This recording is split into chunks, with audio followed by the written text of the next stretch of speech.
Welcome students, this is Sasikant sir welcoming you again to the online classes.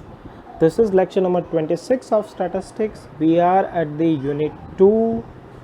Name of chapter is linear correlation. Okay, so we had seen some properties and most of formulas to find the correlation coefficient of Karl-Pearson method. Now today we are going to take illustration number 14 and this would be the last illustration for the Karl-Pearson method. From the next lecture onward we will learn the another method. The name of method is what? Spearman's correlation method. Okay तो यहाँ हम देखते हैं एक एक value कौन कौन सा फॉर्मूला अप्लाई होगा, एक एक क्वेश्चन देखना है.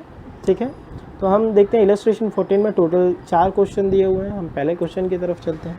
तो हमारा पहला क्वेश्चन जो है वो कुछ इस तरह से है. एन हमें 20 दिया हुआ है, कोवेरियंस है -50, एस एक्स है 15 और एस वाई है 8. क्लियर, इतनी इन्फॉर्मेशन दी है. करना क्या है, तो पहले ये इन्फॉर्मेशन देखते हुए आपको ये आइडिया हो जाना चाहिए, आ जाना चाहिए कि कौन सा फॉर्मूला अप्लाई करेंगे. हालांकि जब कार्ल-पियर्सन का मेथड मैंने स्टार्ट किया था तो स्टार्टिंग में ही बता दिया था सारे फॉर्मूलेस कार्ल-पियर्सन के. ठीक है, तो आइडिया हो जाना चाहिए. हालांकि आपने फॉर्मूला लर्न नहीं किया होगा तो आइडिया नहीं होगा.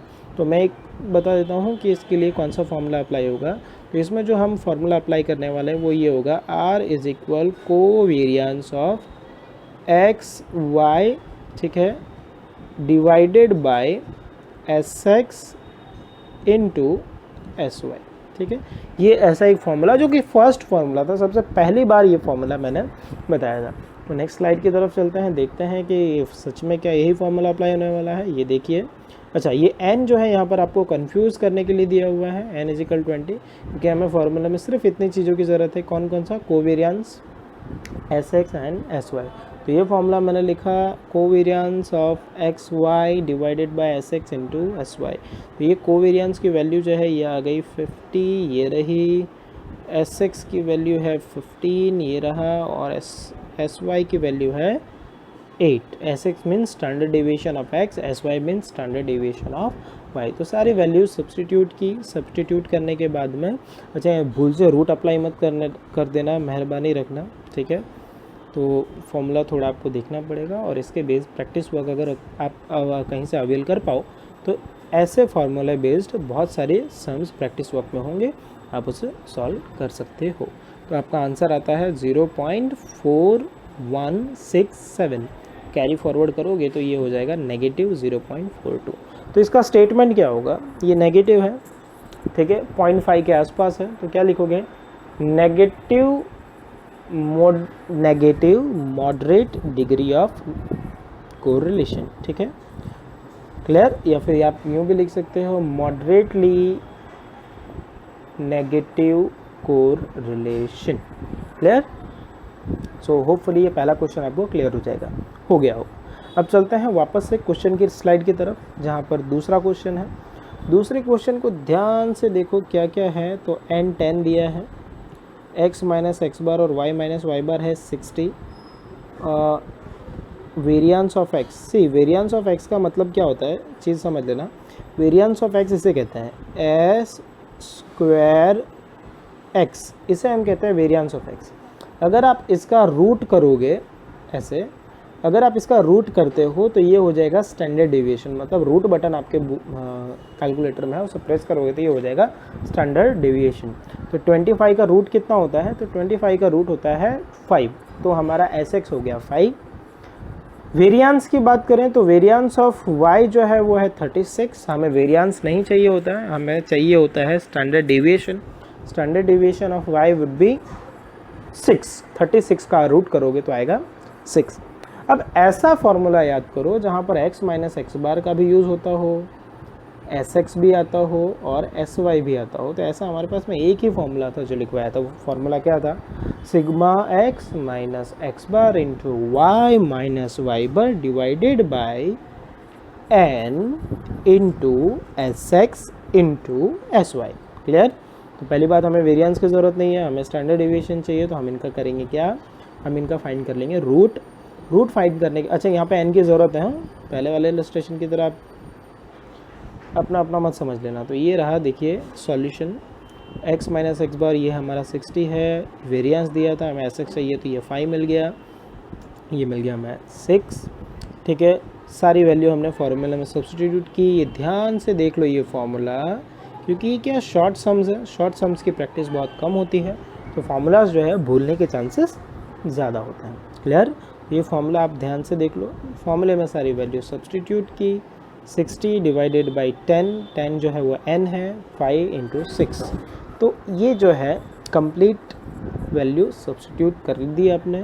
दैन 60 डिवाइडेड बाई 300, 0.20, तो 0.20 ये बहुत मतलब ज़ीरो के आसपास ही है। ठीक है, तो हम कहेंगे लो डिग्री ऑफ पॉजिटिव कोरिलेशन। क्या कहेंगे? लो डिग्री ऑफ पॉजिटिव कोरिलेशन। मेरे ख्याल से ये क्वेश्चन नंबर 2 आपको समझ में आ गया होगा। फिर से चलते हैं क्वेश्चन की स्लाइड की तरफ। अब नंबर 3 देखो, अब नंबर 3 जो है हम इसकी बात कर रहे हैं अभी। तो x और y की वैल्यूज, ये नंबर ऑफ ऑब्जर्वेशन मतलब ये है 25 जो है, ये है n आपका, n है 25। मीन मतलब होता है x बार, मीन मतलब होता है x बार एंड y बार। ठीक है, x के सामने है वैल्यू तो वो x बार होगी, y के सामने वैल्यू है तो वो y बार होगी। Is that clear? Okay, the sum of square of deviation taken from mean. देखो बहुत ही गजब लाइन लिखा हुआ है, the sum of square of deviation taken from mean. तो इसको इंटरप्रेट करो, सम मीन्स ऐसा लिखते हैं सिग्मा, स्क्वायर मतलब जो भी वैल्यू होगा उसका स्क्वायर, डेविएशन का मतलब ये होता है x माइनस एक्स बार, इसे कहते हैं डेविएशन। ठीक है, स्क्वायर मतलब ये हो गया स्क्वायर, तो sigma x minus x bar square. और अगर यही बात अगर y के लिए कर रहे हो तो y के लिए हम लिखेंगे सिग्मा, y के लिए हम क्या लिखेंगे? Sigma y minus Y bar square. Is that clear? ये लिखेंगे y minus Y bar square. तो ये हुआ the sum of square taken from the deviation. तो पहली वैल्यू हो गई x minus x bar square हो गया 120 और y minus Y bar square हो गया 160। The sum of product of deviation, product of deviation का मतलब होता है दोनों डेविएशन का मल्टीप्लिकेशन। इसका सम मतलब सिग्मा।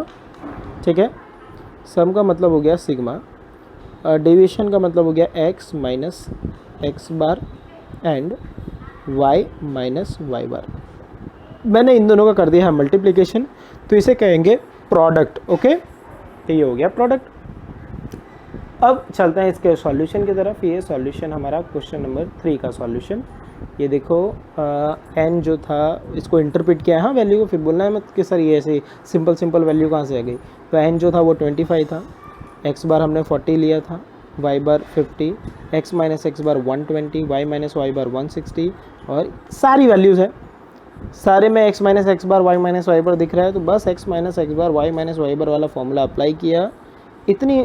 ठीक है, मीन और n का कोई मतलब ही नहीं है यहाँ पर, बस आपको ऐसा ही भ्रमित करने के लिए दिया हुआ है। भ्रमित मतलब समझ रहे हो ना, आपको गुमराह करने के लिए दिया हुआ है। ओके, तो ये हमने सारी वैल्यूज़ यहाँ पर सब्सटीट्यूट की।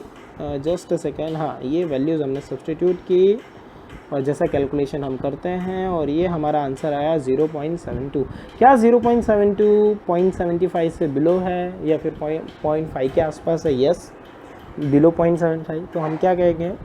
Moderately high degree of positive correlation.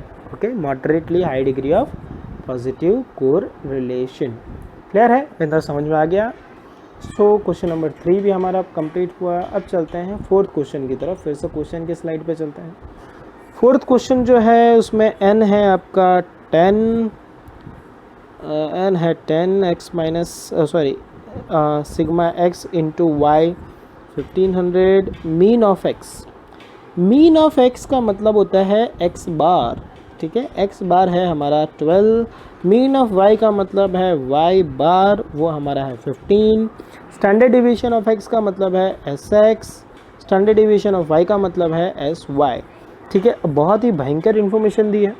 इससे रिलेटेड हमारे पास एक ही फार्मूला है, जो कि जिस दिन मैंने फार्मूलाज बताए थे उस दिन बता दिया गया था। आपको याद नहीं होगा तो आप एक बार देख लो फार्मूला जो था वो कैसा था। तो मैं एक बार पहले ओरली रिपीट कर देता हूँ, उसके बाद चलते हैं हम स्लाइड की तरफ।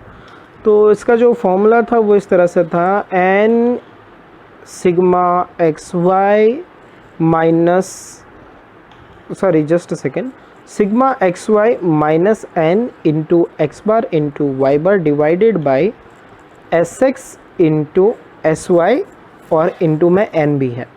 क्लियर? तो इतनी वैल्यूज़ है, ये फॉर्मूलाज था, ये फॉर्मूला थे। अब देखते हैं फाइनली हम क्वेश्चन नंबर 4 के आंसर की तरफ चलते हैं। ये रहा हमारा फॉर्मूला, देखिए sigma x y minus n into x bar into y bar divided by n into s x into s y. सारी वैल्यू जो है वो सब्सटीट्यूट करनी है। हमने इंटरप्रेट पहले ही कर लिया था। एक्स वाई जो है वो है 1500, ये रहा एक्स बार सॉरी एन जो है वो 10 है, देन एक्स बार है 12, वाई बार है 15। सारी वैल्यू हमने की सब्सटीट्यूट। ठीक है, डिनोमिनेटर में भी वैल्यू सब्सटीट्यूट किया। वैल्यू सब्सटीट्यूट करने के बाद पहले कर लो मल्टीप्लिकेशन, मल्टीप्लिकेशन के बाद कर लो सब्सट्रैक्शन, उसके बाद करो डिवीज़न। ठीक है, तो फाइनली आंसर आता है हमारा 0.666666 आपकी कैलकुलेटर में आएगा। आप उसे कैरी फॉरवर्ड करोगे, so it would be r is equal -0.67। Is that clear? Okay, hopefully you have got the point. तो अगर आपको ये समझ में आ गया होगा, आ गया है, जो कि डेफिनेटली आ ही गया होगा, तो मेरे ख्याल से कोई इश्यू नहीं आएगा। आप 1.2 कम्प्लीटली अच्छे से सॉल्व कर पाओगे। फिर भी अगर कोई डाउट हो तो आप पर्सनली पर्सनली आप मुझे कांटेक्ट कर सकते हो मैसेज के थ्रू। तो आपकी डिफ़िकल्टी के लिए एक और वीडियो जो है बना करके अपलोड कर दिया जाएगा। तो आपको होमवर्क सेम है जो लास्ट लेक्चर में दिया था। So thank you students, stay home, stay safe.